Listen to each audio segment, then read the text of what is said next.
Welcome, everyone, to the second episode of Season 4 of the Northern Spin podcast. I'm Michael Taylor, and by day, I'm the editor of Business Desk in the Northwest and an occasional lounge host at Blackburn Rovers. That's nothing to do with this, is it? No, nothing at all. I don't even know why I said that. Anyway, here's my happy clappy crow presenter, Chris Maguire, hot from the studios of Radio 5 Live, where he's been waving the Northern Spin flag. You describe yourself on there, as on here, Chris, as a small C Conservative, something I think I'm going to push back on you a bit in the podcast this week, because frankly, you've been coming across as a lowercase L Labour supporter. Yeah. Frankly, I think you're bound to the superiority of my arguments. Well, it's quite interesting, actually, because I was on the Stephen Nolan show and I was talking to the producer beforehand, and I said, look, I can't be an out-and-out Tory because I'm not. Look at you now, though, with your blue tie and your... I feel more Tory when I'm sitting next to you. Straight from the golf club. But no, actually, but I'll be talking about that later, actually, and I have an apology to make, but I'll talk about that later. Yeah, I'm the executive editor of Business Cloud and Tech Blast. I'm fresh as well as being on Radio 5 Live. I was dragged along to Liverpool's Eurovision Village last Friday by my wife. Did you enjoy that? No, didn't enjoy it at all. Not Is at that all. because you were dressed like that and not in a kind of a... Yeah, in like an ABBA type, sequined outfit. No, it's just... No sparkles and glitter? You know what? I'm glad I went. I'm genuinely glad I went because it's on our doorstep. I'm not going to get the opportunity to go to many Eurovisions, I don't think, in our country. But that said, it's just not my bag, really. Now, regular listeners, as you know, will know that last week Chris outed me for appearing on a rival podcast, the Manchester Weekly from the Mill, which I did a couple of weeks ago, and said that I didn't mention you. Didn't name check me at all, Michael. I listened to it twice, hoping that I must have missed it.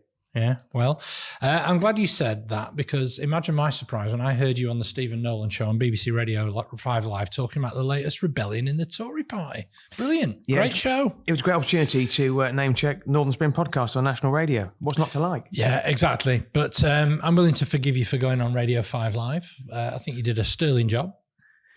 I did a sterling job of promoting Labour, I think. My wife said to me, she said, were you supposed to be the Conservative voice or the Labour voice? And I said, I'm the voice of reason, Leah. Always, as ever. Anyway, you described Nadine Dorries as a dinosaur, Jacob Rees-Mogg and Priti Patel as relics on national radio, and you did a good job. Anyway, I also apologise. What do you want to apologise for? No, I apologise. As well as not name checking you, I apologise to any dinosaurs that I might offend by calling Nadine Dorries a dinosaur.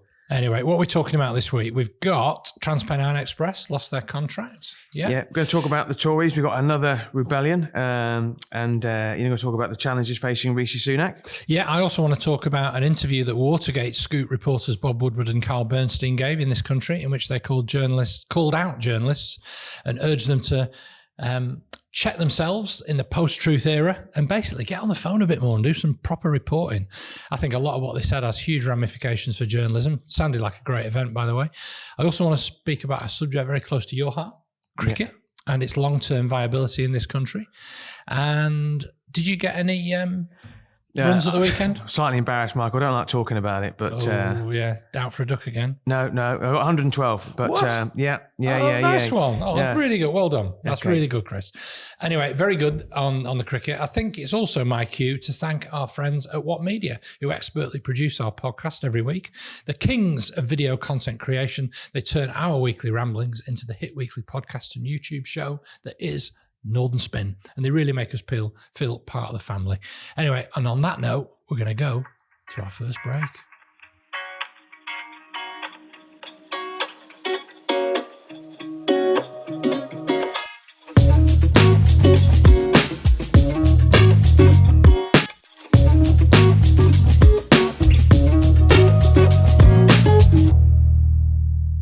We've got some exciting plans for Season 4 of the Northern Spin podcast, and if you want to sponsor the show and reach a growing audience, then please get in touch. So, Chris, this weekend just gone, the political news beast has been fed by speeches from two events taking place. The Bring Back Blair affair in London, officially known as the Progressive Britain Conference at the TUC in London, was addressed by Labour leader Sir Keir Starmer. So, Progress, or Progressive Britain as it's now known, used to be known as Progress. It's a faction or a tradition in the Labour Party that has enjoyed a real flourishing since Keir Starmer retained the leadership for that wing of the party. The conference is designed to fire up the activists to go back to their local parties and hammer the trots, to seize the commanding heights of the party again after some desperately sad days in the doldrums when it was controlled by Jeremy Corbyn. Full disclosure, I am a member of Progressive Britain. I went to the conference last year and saw Peter Mandelson arriving on his Brompton bike. Your mate? Yeah, indeed. My former colleague, who I used to work with at Manchester Met University when he was Chancellor and I was Head of Regional Affairs. So progress was started in the 1990s by an old university friend of mine, Derek Draper, who's from Chorley, when he worked for Peter. Chorley-born Derek, as we now know, is seriously unwell, and his wife, Kate Garraway, has been very brave in highlighting the complications and hardships on their family. But anyway, back to the conference. Starmer's speech, as well as talks by Liz Kendall, Alison McGovern and Wes Streeting, really hit the mark. Here's the bit I took from it that I wanted to bounce onto you as well, small C Conservative Chris Maguire. Starmer declared the Conservative Party can no longer claim to be conservative, telling attendees it concerns nothing that we value, not our rivers and seas, not our NHS or BBC, not our families, not our nation. And he added, we must understand these are precious things in our way of life, our environment and our communities, and it is a responsibility to protect and preserve and to pass on to future generations. And if that sounds conservative, then let me tell you, I don't care. Someone's got to stand up for the things that make this country great, and it isn't going to be the Tories. Now, that got all the wrong people, all the right people, should I say, in the Labour Party, absolutely fizzing, saying, no, it's basically an admittance that he's a Tory. And John McTernan, who is a fantastic street fighting Blairite, said it was an important speech, ambitious and reassuring, just like Keir himself. So we've got fanboys on that wing of the Labour Party as well, Chris. Yeah, it's good to know. But here we go. Here's my question to you. What does a small C Conservative believe in, and where is their natural political home now? Now, I tried to push you by inviting you to critique Matthew Goodwin's intellectual anti-woke conservatism, but you seem very reluctant to oblige. Where are you on all of this, Chris? Just one thing I want to mention is I called Keir Starmer Cooper old man in a recent pod. Yeah, I didn't get that. Yeah, because I listened back to it. Because he's quite wooden, and he's just not very real and believable. What I would say is in the last couple of weeks, and we'll talk about PMQs later, I think we're seeing a slightly different Starmer. I think he's trying to go on the front foot. Yeah. He's not afraid of annoying a few people. Yeah, but I pointed that out to you as well. I don't know if you watched the High Performance podcast with Damien Hughes and Jay Humphrey that Starmer was on. And again, I think you see a different side of him. And I think as the public are getting to know him, there's all these different dimensions to him. His family, Arsenal. We did an interview with Matt Ford, and he had a real go at Boris Johnson. Actually, yeah, that's an easy target, though, isn't it? Yeah. But he basically said he absolutely hated the guy, which you wouldn't normally get from an opposition leader. But I think in the last couple of weeks, I think you are seeing a slightly different side to Starmer. And Starmer recognises that he needs to be a bit more on the front foot. I think in terms of what you just said there, in terms of what is a small C Conservative, and you mentioned Matthew Goodwin again. He's been all over Twitter once again talking about his books. As I mentioned last week, I'd rather stick toothpicks in my eye than listen to or read Matthew Goodwin. But that said, I did actually listen to him on the Westminster show, the BBC Westminster show coming in this morning, and I thought he came across quite well actually. But he's still a guy who's trying to make lots of noise about what he's doing. I can't tell you what other small C Conservatives believe in, but I'll tell you what I believe in, right? Okay. I'm not a member. I'm not a member of the Conservative Party. I don't identify as the Conservative Party, but I do share a lot of Conservative values. I believe in wealth creation. I believe in a free market. I believe in low taxes, rewarding work. For a long time, the Conservatives, and you would have to agree with this, for a long time, the Conservatives were seen as being the party that you could trust the economy with and being pro-business. Yeah, that's their brand. That is their brand, yeah. And Labour was seen as being very anti-business. Yeah. What you've seen now is you've seen Labour quite rightly cozying on up to the business community. At the last conference in Liverpool, the last party conference, they were packed with businesses who were wanting to, get airtime with Labour.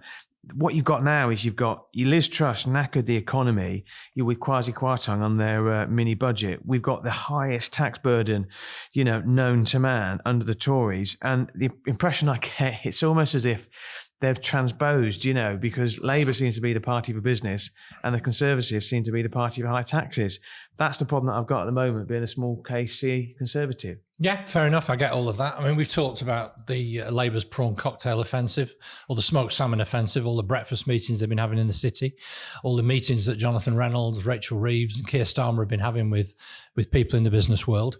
Incidentally, it was Peter Mandelson who was quoted from a meeting that he had with Hewlett-Packard in the 90s, where Hewlett-Packard's guy said, why should we support Or why should we be comfortable with a Labour socialist government over there, you commies? And Peter replied in his typically dry and, slightly sarcastic response, Lou, because that's the guy's name, we're intensely relaxed about people getting filthy rich as long as they pay their fair share of tax. The last bit, obviously, was the bit that The Guardian in particular always used to rub off that quote, saying that, there's Mandelson saying that Labour are intensely relaxed about people getting filthy rich. You love your impressions, don't you? I do. Yeah. But am I any good at them? Well, that one did remind me just a little bit of Peter Mandelson. For that one, I'll give you a good 7 out of 10. Fantastic. Right, well, let's see how we go with these ones. So let's get back to the Tories. So if Progressive Britain is sometimes unfairly called a Blairite fan club, there was the Bring Back Boris conference in Bournemouth, or to give it its full name, the Conservative Democratic Organisation. Now, you treated listeners of BBC Radio 5 to what you thought about it, describing them as dinosaurs. But for me, they're an important part of the Conservative tradition that knows what it's about. You said yourself, it's difficult to pin down what Tories are trying to conserve and where they stand at the moment on the big issues like supporting business. But the invitation to the event promised a forum where you'll join like-minded patriots who, like you, want to save our party and our country. Yeah. We want our country back. Yeah. Yeah? They talk like that, do they? Yeah. Yeah. Well, I don't know. But anyway, just as Jeremy Corbyn appealed to the much more left-wing activists of Labour after the defeat of 2015, this lot, as we've seen, would re-elect Johnson, Priti Patel or Suella Braverman.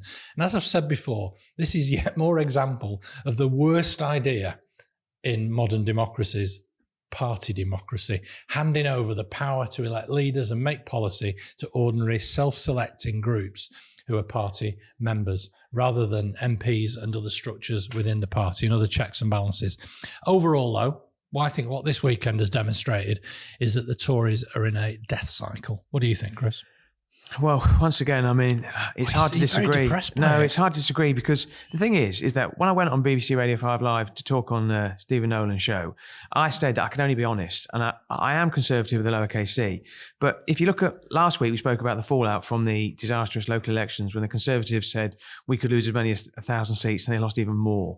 And what you saw this week was the inevitable backlash when people are now looking at the local elections and they're trying to blame somebody. And some people are trying to blame Rishi Sunak. The problem is, and this is the problem we've seen over the last, say, 5 or 6 years, the Tories are in denial. So when something goes wrong, they blame someone. They don't take ownership of it. And you can look back to the last 10 years and identify examples of that. So on Saturday, former Home Secretary Priti Patel, who herself was a pretty disastrous Home Secretary, she spoke at this grassroots event. They are pro-Boris Johnson, the Conservative Democratic Organisation, and she blamed the Conservative Party's leadership for the heavy local election losses. Bracket, I'm basically pinning the blame on Rishi Sunak. I'm not pinning any of the blame on Boris Johnson. Now, this prompted talk in the media of a Tory rebellion. The word Tory and rebellion, they should be one word because you hear them in the same context all the time. I don't think the size or the importance of the Tory rebellion should be overstated. I really don't. And the reason is this, is that would you, and I know you're a Labour supporter, but would you take any group seriously which is pro-Boris Johnson? The guy's a serial liar. It's embarrassing. You can't take a party seriously when you've got Boris Johnson at the helm and his cronies basically patting him on the back. Look at the audience that were there at the weekend in Bournemouth. Nadine Dorris, Jacob Rees-Mogg, Andrea Jenkins. She sang. Andrea Jenkins. I thought it must be a different Jenkins. She sang at the beginning of this conference. That's why I call them the has-been Tories. Now, what they like is they like to hear the sound of their own voices as well. The only way the Tories can win the next election, and it is a big if, a big if, is if they back Rishi Sunak.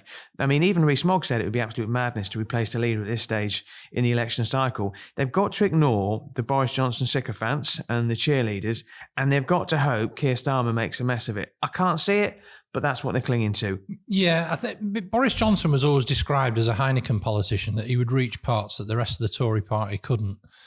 And there was some truth in that. And obviously, as Nadine Dorries said, he delivered an 80-seat majority for the Tories. You're right in the sense that these are not serious people. But Boris Johnson was never a serious politician. And yet the Conservative Party achieved what they did, and they achieved Brexit.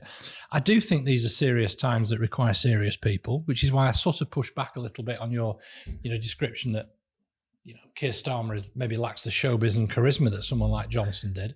I think Sunak as well is playing the the technocratic leader. But, Trump is making a comeback in America. There's a body of people that seem to like him, not just despite his failings, but almost because of them. Yeah, but everyone talks about this 80-seat majority that Boris Johnson won. He went up against Jeremy Corbyn, who was an election liability. So if let's say hypothetically, Boris Johnson was still in power and he was going up against Keir Starmer at the next election, would he get a majority? No, I don't think he would. Would he win? I don't think so. It depends what he says, what he does, and how he wriggles out of his little the corners that he gets put in. But people he always seems to find a way to wriggle out of these things. I mean, he hasn't done because he's no longer Prime Minister. But people are willing to look past their failures because they're so desperate to retain power. Yeah. So just quickly, just give us a recap on what's been going on this week with the Tories, and But Sunak plays this game, this populist game as well. In his leadership video, he had him shredding and burning a load of documents about EU law, and they've had to completely backtrack on it because it's the politics of easy answers that the politics of difficult delivery collides with. And this is what... That's a really good insight. That's a really good summary, because basically when he did his leadership challenge, he basically said that we're going to shred all these EU laws. I think there was a figure somewhere between 4,000 and 6,000 EU laws will be shredded by the end of the year. They spoke about this bonfire, which appeals to, the Bill Cashes of the world and the Brexiteers. The problem is, last week, Kemi Badenoch, who is the Trade Secretary, whose stock has dropped recently, she announced that they'd only be scrapping between 600 to 800 statutes and regulations. I noticed at the weekend there was some backtracking of that, said it would be more than that. Now, she was at the dispatch box, and what she said really annoyed the Brexiteers. What really struck me, I don't know if you saw the video clips, but the vehemence of Speaker Lindsay Hoyle, who's my MP, his reaction to Badenoch, it was incredible. Yeah, it was. Hoyle criticised Badenoch's decision to announce the changes, both in an article in the Telegraph and in various speeches, rather than in person to MPs. Badenoch then kind of rather huffily said that she was sorry for sequencing the announcement that was not to your satisfaction, like a naughty school child being told off for not delivering the homework, prompting that, as you said, a furious reaction from Hoyle that was totally not acceptable. That's a good one. That's a good one, yeah. It's like he's here with me. Yeah, good. It was brilliant. And I think it did show a lack of maturity on her part, and certainly him asserting his authority about people disrespecting the House of Commons. As he pointed out, it's not me, it's the House. Yeah. It's the House. Anyway, is there anything else to be encouraged for Conservatives like you, lowercase or upper? I think this week has been a bad week for the Conservatives. The thing is, the previous week was a bad week because of the local elections, but this week was inevitable. I thought Keir Starmer gave Sunak a bit of a pasting at PMQs. And this is what I say. It's like he's got his mojo back, Keir Starmer. And I listened back to it. And if you listen to what Sunak says, he goes for these fairly tried and tested responses, but there was very little in the way of vocal backing from his backbenchers. I mean, the silence was deafening. Starmer came on with a few quips like the Prime Minister keeps entering a 2-horse race and somehow finishes third. He keeps using the Liz Truss, lost to a lettuce analogy. I don't think Keir Starmer, incidentally, should kid himself that he's a comedian, because he's not, nor is Sunak as well. And the one thing I do want to get your opinion on is that it is the Labour coalition. So after the local elections, all the projections are that Labour will win the next general election. I don't think that's a big call, but they'll fall short of an outright majority. I'm not sure, actually, if there was an election today, whether they would fall short of an outright majority. Starmer's refused to rule out a coalition with the Lib Dems. Coalitions don't tend to end well. Just ask the Lib Dems about their 2015 coalition with the Conservatives. What do you think? Well, I think Labour do need to focus on winning an overall majority. And I think the coalition talk has been pushed pretty much by the Tories because it was a line that worked for them in the 2015 general election when they had those images of Alex Salmond with Ed Miliband in his top pocket and said, and their slogan at the time was strong and stable with David Cameron, or a coalition of chaos under Ed Miliband, which I think, frankly, given what's happened since 2015, are words that will come back and haunt the Tory brand. I think Labour will benefit more than people think from their Liberal Democrats doing well, because it will be at the expense of the Tories, and I think they are on course to do that, particularly in parts of the south of England. I was amused at the weekend to see Peter Cruddas, who was the guy that funded Boris Johnson, from the Conservative Democratic Organisation, talking about the threats that any future Conservative government will be harder to create because of actions that Labour will bring in, such as votes at 16, voter ID, Yeah, the cat's out of the bag on that one, that it was introduced because of the political advantage that it brings to the Tories and proportional representation. So actually, it's a massive existential threat to the Tories because of their inability to be able to reach out from their base and form alliances with other parties. And I think it's thrown to the fore the fact that Labour does have a policy voted on at its conference for proportional representation. I don't think Starmer's that keen on it, to be honest with you. And you have to fight the next election on the rules and the rules of the game. You can't wish different rules this time around. The other thing to mention, Chris, is parties themselves are coalitions. The ERG has acted like a boisterous coalition partner, much more harmful to official policy than the Lib Dems ever were when they had the coalition agreement driving David Cameron and Nick Clegg's agenda. And they've extracted a policy that's been entirely against the national interest. Boom. This is the point, actually, that the Conservatives have said, and I've said, that the Conservatives effectively are made up of 14. They reckon there's 14 different parties within the Conservative Party because it's so fragmented as well. So they don't speak with one voice. One thing I do want to get your opinion on is news last week that the Trans-Pennine Express contract, Mark Harper, the Transport Secretary, has announced that it's not going to be renewed at the end of May, meaning it will effectively be nationalised because of a poor service. People talk about what makes a Conservative lowercase c, and they're opposed to the nationalisation of services. I think in this instance, it's the right decision. Would you agree? Yeah, I do. I think Northern's service is much better since it became government run. I think the Greater North East service has always been better when it's been state controlled. Labour's policy, by the way, is to nationalise the whole network by stealth, by just basically not replacing franchises when they run out. I don't think there's anything inherently conservative or free market about actually having something that doesn't work, that's so reliant on regulation and subsidy, to be run by the private sector for their benefit. And here's an irony. On Friday, First Group's shares closed at 116p, 30% above the 52-week low. So actually the shareholders are quite pleased that they've got rid of it. And let's not forget, of course, that First Group, who ran the Trans-Pennine franchise, also own 70% of Avanti West Coast. So yeah, I just don't think it would. I don't think rail privatisation has worked at all.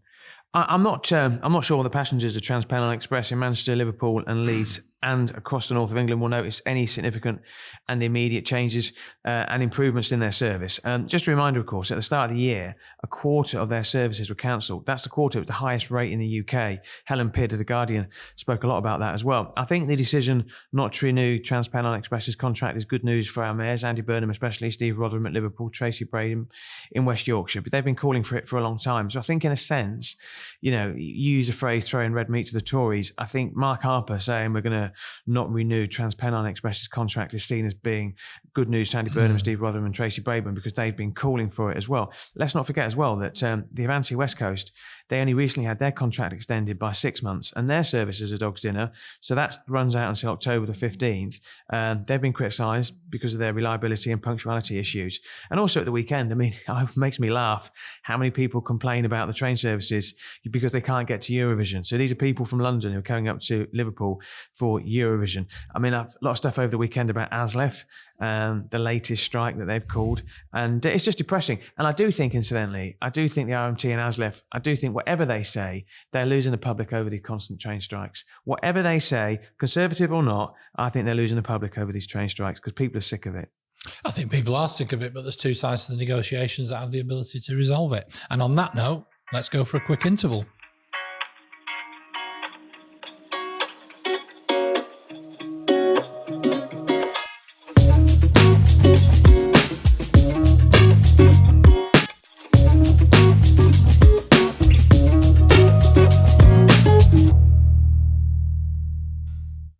I've always believed that a vibrant media sits at the heart of any community, and the business community is no different. So if you're in business, then thebusinessdesk.com is for you. We're up with the lark every morning to bring you the day's business news. We have regular events, credible news, and lots and lots of other events to bring people in the business community together. So log on now, thebusinessdesk.com, for all your regional news.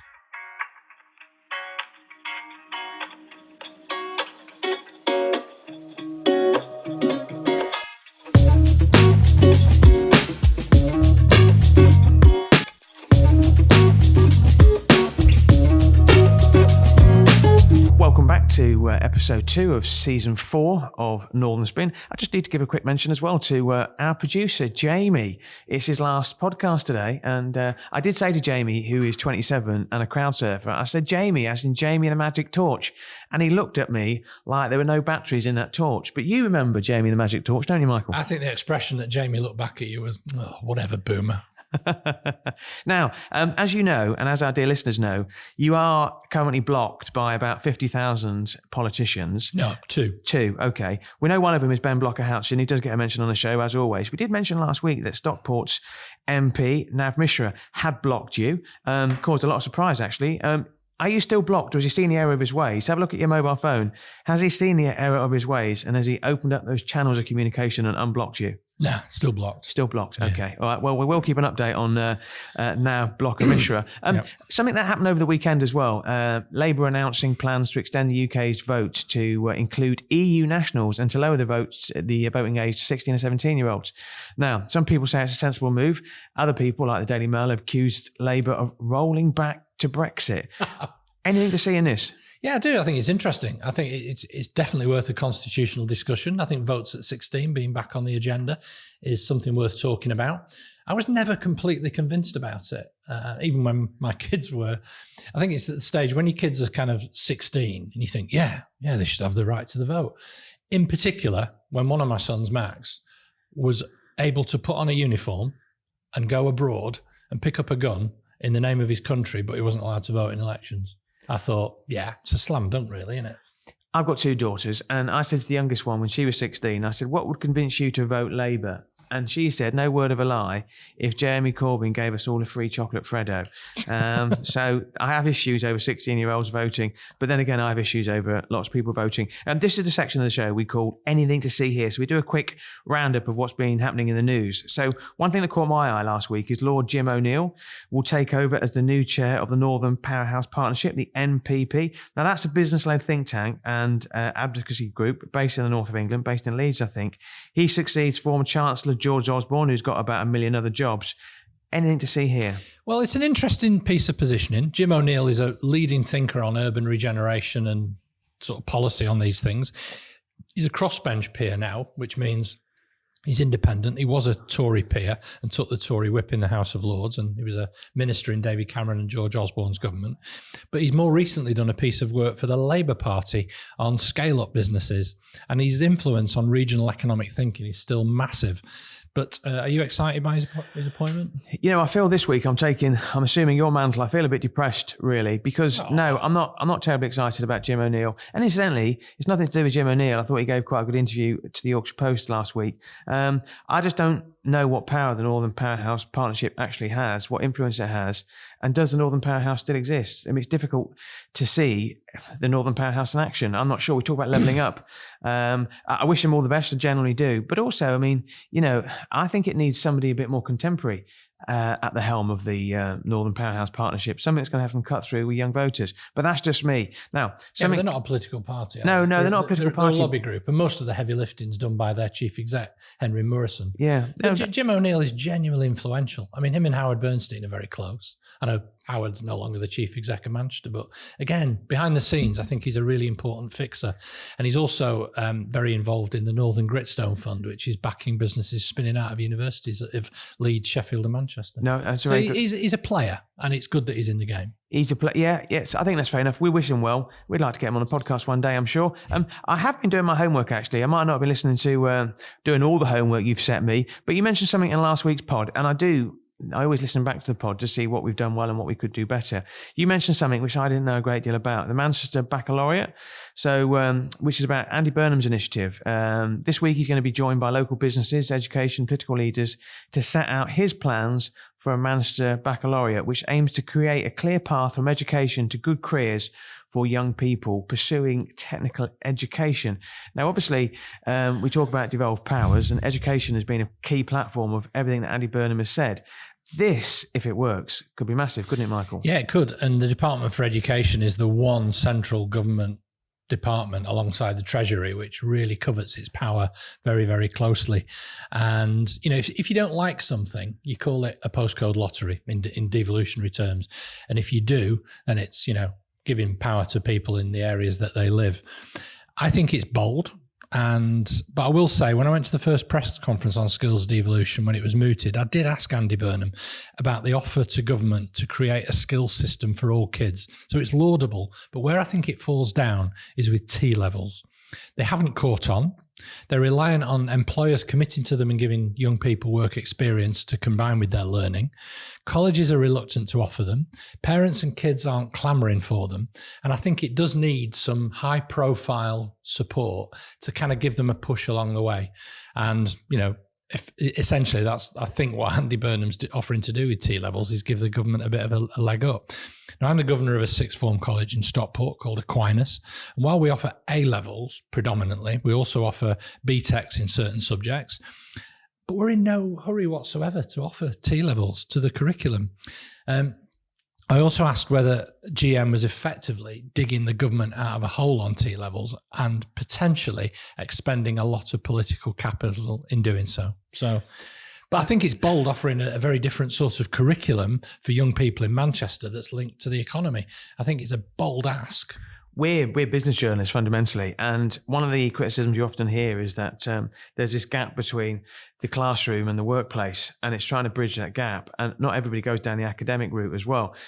This new elite that people keep talking about. I used to do a lot of work in Rochdale actually, and they had a really good relationship with their business community, and a lot of those businesses opened their doors up for young kids to do work experience as well. A lot of businesses don't do that, and that is part of the problem. And that was, as you mentioned, where T level probably has fallen slightly short of its targets. Now, talking about falling short of its targets, I would be failing in my duty, not to mention Teesside Mayor Ben Blocker-Houchen. It's interesting because people have said to me, I didn't know about Lee Anderson until I listened to the pod. I didn't know about Ben Blocker-Houchen until I listened to Northern Spin. Now he's getting some serious heat from Private Eye and Carol Borderman over claims that the 90-acre piece of land for Tees work was sold to developers for less than 100 quid.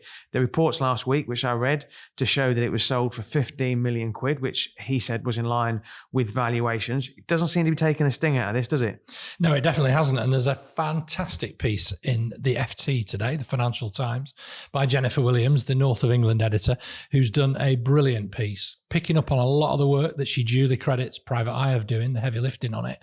She's done freedom of information requests, looking into both the governance and the finance arrangements around the South Tees Development Corporation, the refurbishment of a steelworks that closed down there, the work with both Korean wind farm businesses and Thai banks coming into the area. She really does scrutinise a lot of the claims that Ben Houchen has been making, and I think I would really point listeners towards that article. Really, really good piece of work by Jennifer Williams there. One of the big problems Ben Houchen's got, and we joke about it, we call him Ben Blocker-Houchen, is that he doesn't listen to anybody who's got a different view to him. And this is the problem that he's having now. So because he's alienating himself and he's put these barriers up, when the music stops, he suddenly finds himself on his own. And this is why the heat's being turned up on Ben Blocker-Houchen. And he's got his usual cronies like, Simon 7 Weeks Clark to stand up on his corner and tweet about it. But I do sense, and Alistair Campbell spoke about it last week in an interview that I heard, he spoke about his concerns for Ben Blocker-Houchen. Now, he could argue, this is Houchen, of course, Campbell would say that, given his Labour history. But I think watch Ben Blocker-Houchen because that story's not going away.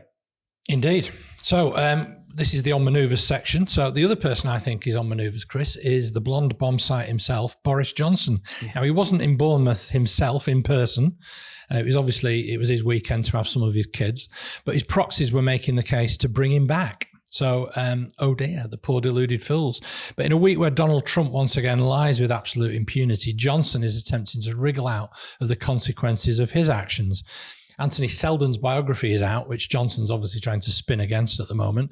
It's absolutely devastating. It paints a picture of a man totally unsuited and unsuitable to be Prime Minister, out of his depth and without vision or principle, just false promise after false promise.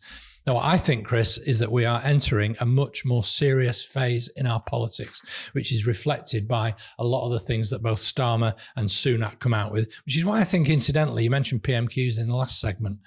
When Sunak tries to do that Boris Johnson act at PMQs where he gives Starmer a nickname, it sort of worked for Johnson to call Starmer during the pandemic Captain Hindsight. Yeah. And it comes naturally to Johnson because it's that Bullingdon Club, Eton common room bullying banter that he loved so much. I don't think it works for Sunak to call him Sir Softy. I think he comes across entirely false. Yeah, another accent there if you missed it, dear listeners. That was Rishi Sunak, brought to you by Michael Taylor. And available. Sunak, by the way, oh my God, did you see him? He went to a Southampton match in a hoodie to watch his team get relegated. Yeah. It's actually ironic that so cringe, isn't he? Sunak should watch the match in which his beloved Southampton get relegated. There's almost a like that could be a metaphor for the Conservative Party at the moment. Anyway, it's another new ground for me to visit next season because I've not been to St Mary's. No, it's a great stadium. It's a great stadium, actually, and they've got a really good women's team as well. One other person I'd like to throw your way in terms of on manoeuvres is somebody that, I'll be honest with you, I hadn't heard of her before I decided she was on manoeuvres. So my timeline was filled up. It's amazing how the algorithms fill my timeline up with people I've never heard of. So there's a lady called Alex Phillips, right? I've got nothing against her. She's a former Brexit Party MEP. She was a presenter on GB News for a while, I think, until her programme got canned. She appeared on Newsnight with Alistair Campbell, the former Labour spin doctor. Now, things got a bit heated, it's fair to say. Campbell, they were talking about Brexit and this fallout we mentioned earlier about Brexit. Campbell called her my dear, which she accepted subsequently, wasn't the best thing to say. So afterwards, Alex Phillips posted the clip on Twitter claiming she was, I quote, shaking at his rudeness and accused him of bullying and intimidation and thinly veiled misogyny. Now, there's no place in life for misogyny, none whatsoever. I'm not condoning it for 1 second. But that clip reached an audience of 8.6 million, according to Twitter. Now, Matt Goodwin, your mate, Richard Tice, Nigel Farage, backed Alex Phillips over the weekend, which tells you everything you need to know as far as I'm concerned. Now, I think this is a classic case of someone you've never heard of creating a faux row in order to grab attention. She's now on my radar, but is she on manoeuvres, Michael? Yeah, I'm not sure. Maybe, but I don't think it necessarily warrants it. I mean, you could say she's on manoeuvres from when she worked for Cambridge Analytica and was a key part of that kind of cabal of people who delivered Brexit. So she's clearly in the mix. Not sure she's on manoeuvres, but what I do want to say is I did think Alistair Campbell was intimidating. I mean, he's a presence. He's quite a formidable physical presence and he's quite overbearing in personal situations.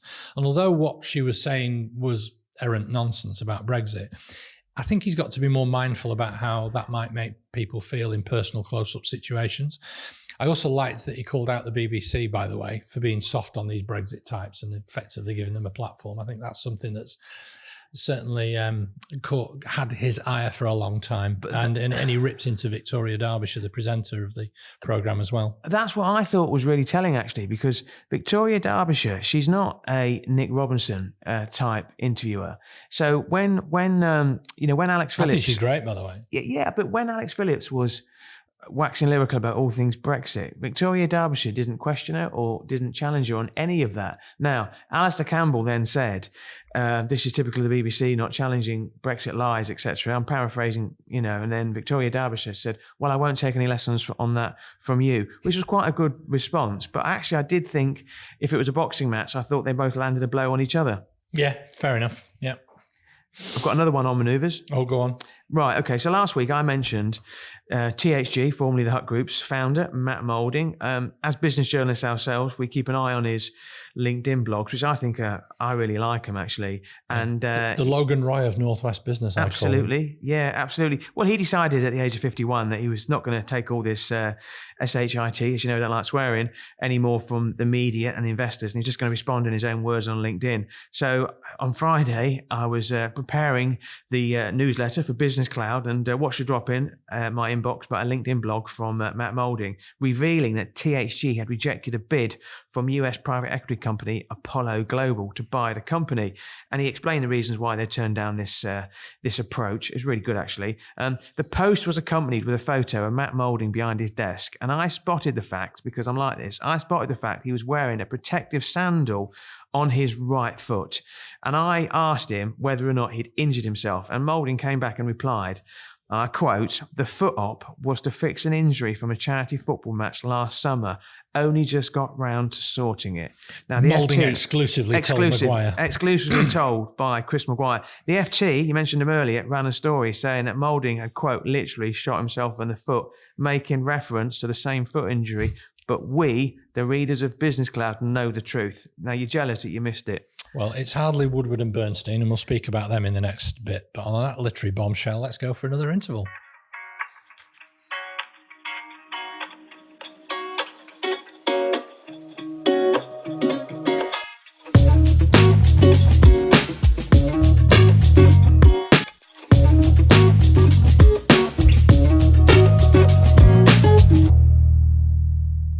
So one of the businesses I'm involved in is Proactive Progress. Proactive Progress is a monthly meeting of ambitious Northwest businesses who grow through collaboration. Every month, I hit my black book. We bring in a big name speaker and share experiences, challenges, and opportunities. If you're interested in joining Proactive Progress, contact me. Lots of methods to do that: LinkedIn, Twitter, whatever, or my business partner, Paul Woods. If you want to grow your business, do it through Proactive Progress.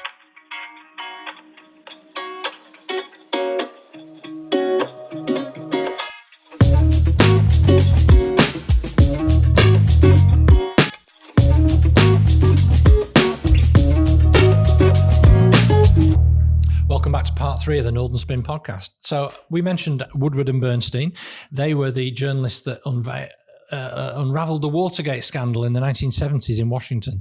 They were in the UK last week at a special investigative journalism conference hosted by Tina Brown, the journalist and wife of the legendary late, great Sir Harold Evans from this part of the world, from Manchester.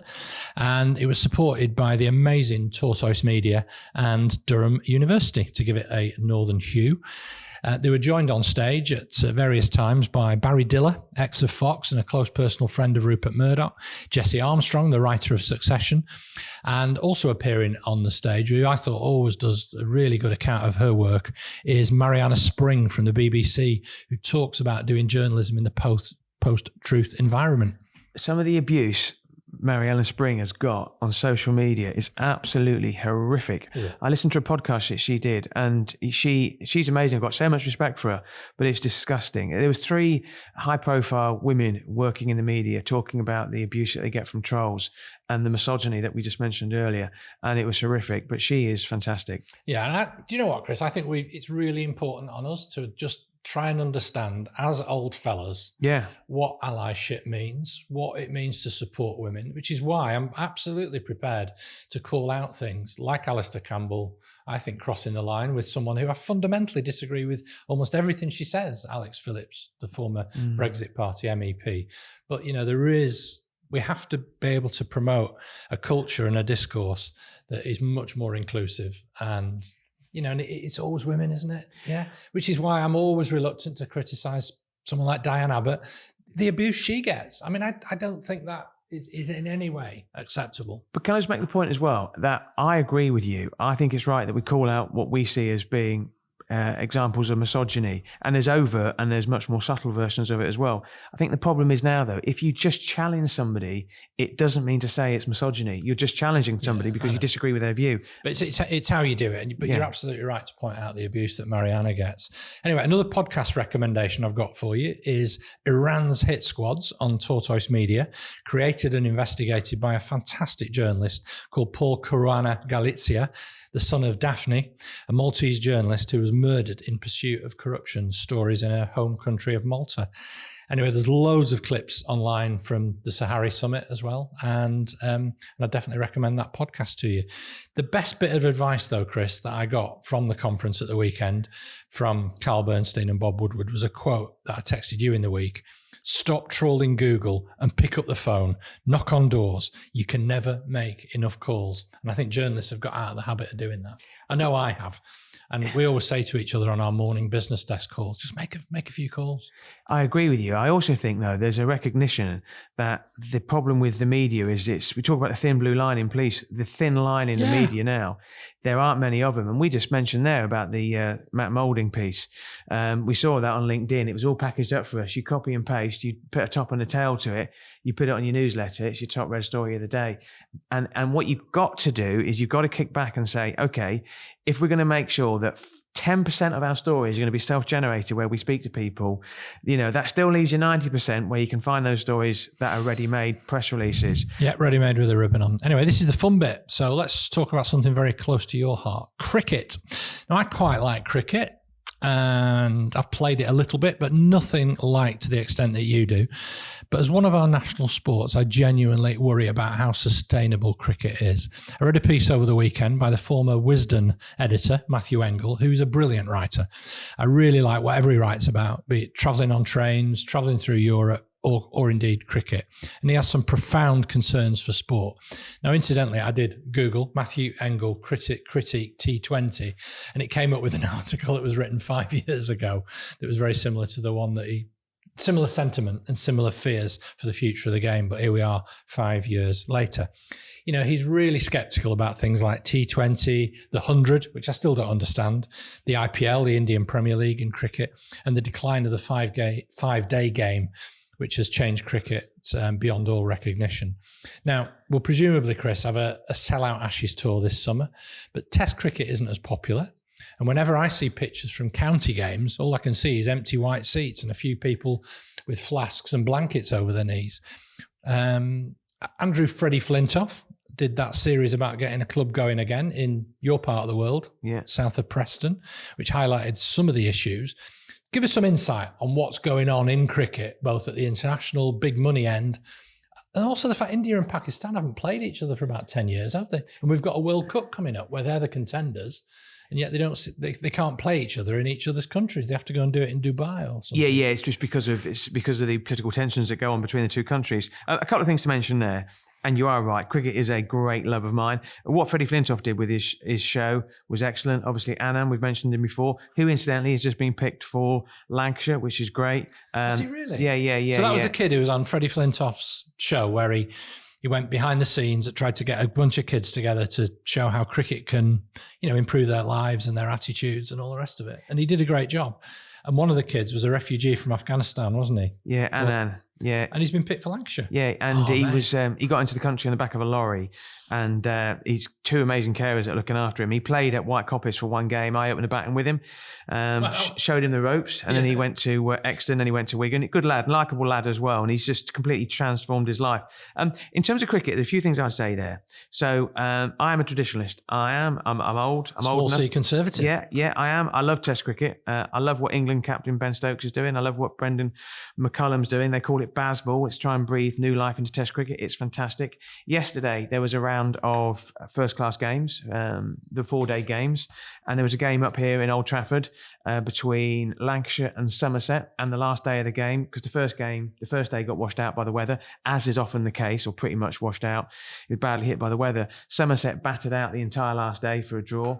They were leading by about 350 runs. So what was the point of that?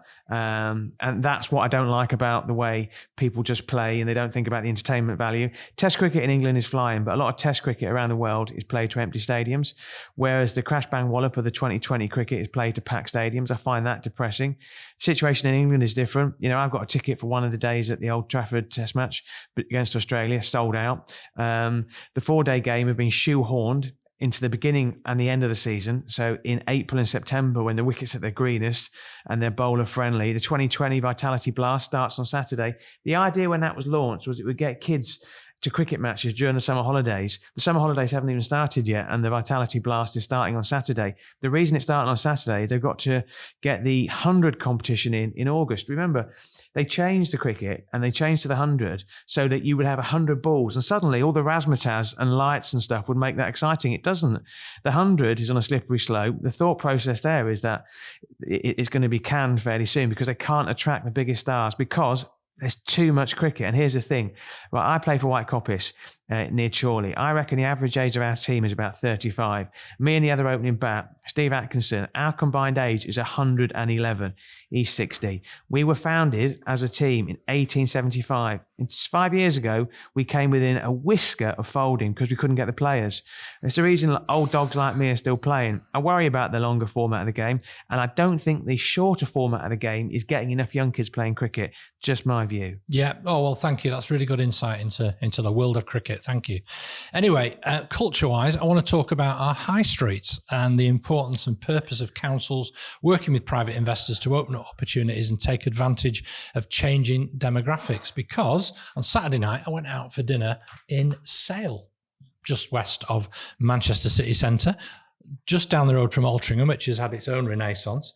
And I was really, really surprised and impressed by what's going on there. The pedestrian shopping centre's had its roof taken off, and there's all these different food outlets, ranging from Rudy's Pizza. They're down there. There's a few other ones. There's a Portuguese tapas place. And we went to Greens, which is Simon Rimmer's excellent outpost from his Didsbury vegetarian restaurant down there. There's also Sud, which is a pasta place, and many, many more. So well done to Trafford Council, and well done to the property developer behind that in Sale. They're also doing a few things, bringing in a daytime economy as well as a nighttime economy. Something very similar has been going on in Stockport. So yeah, I'm pleased that people seem to be getting their heads around the purpose of our town centres and our communities once again. It's good. It's good to see. I'd recommend it. I'm glad you mentioned that. Yeah, I'm glad you mentioned that. What else have you been up to? Come on. Well, listen to your recommendation. So I decided to download Jamie Bartlett's new podcast on the BBC called Believe in Magic, which is on BBC Sounds. To say it's brilliant would be an understatement. It's as brilliant as it is disturbing. And what it does is it looks at a girl who was seriously ill, and she set up a charity to try and grant wishes to kids who were seriously ill. But it raises really thought-provoking questions about the way she's brought up parents, everything else that goes along with it. I don't want to give it away. I mentioned earlier I went to Eurovision on Friday, the Eurovision Village. Glad that I went. Didn't enjoy it, but I'm glad that I went. I will just mention one thing as well. Congratulations to Liverpool for hosting the event. And there was a real, because they were hosting it on behalf of Ukraine, who won it last year. And I think Liverpool deserve huge kudos for what they did. What I don't want to see, though, is Liverpool navel-gazing for the next 6 to 8 months, talking about the fact how they put on a fantastic, Eurovision Song Contest. Liverpool has got to get its own house in order in terms of business, in terms of the council and everything else that goes along with it as well. It's a shame the UK's entry did so badly. Can you sing? Because I know you're a big Eurovision fan, aren't you? Can you sing Eurovision? No. Do you know what? I mean, I liked it a couple of years ago, but I've never been a big Eurovision fan, if I'm honest. It's not really my sort of music. And yeah, it is disappointing that Britain never seemed to do very well at this stuff. There were high hopes for May Miller this time round, but I feel really bad for you. It's almost a career kiss of death, isn't it, doing badly in Eurovision as well? It is, and yet the guy who won it last year, or was second last year, Sam Ryder, it's made him. Yeah, it's absolutely made him as well. It's a massive risk, though, isn't it? But I'm just to show my age. I was telling the kids, telling my girls about Bucks Fizz. You can speed it up, and you can slow it. Yeah. And tumbleweed moment. But Sweden won it, and next year is the 50th anniversary of ABBA winning it. Obviously in 1974 with Waterloo. Good knowledge. Yeah, so I think that could be a big occasion this time next year in Sweden. I've never been to Sweden. Well, they don't talk like that. I've never been to Sweden. I really want to go. Not for Eurovision, but I really want to go to Sweden. Anyway, thank you, everybody. That's all for episode 2 of season 4 of the Northern Spin podcast. If you want to sponsor the podcast, get in touch with either me or Chris. 9 of our most downloaded episodes were from season 3. So the momentum, the force, is definitely with us. We're on Apple Podcasts, Spotify, Amazon, Google, all the platforms. And so please review us if you can. Give us a 5-star review, if you like us, that is. Don't forget to press the subscribe button. Follow us on Twitter at Northern_spin1 or watch us on YouTube. Thank you to What Media, in particular Jamie from What Media, for doing such hard work in putting this podcast together. Special mention to Elliot Taylor for providing the music. My name, as ever, is Michael Taylor. And I'm not so happy clappy Chris Maguire.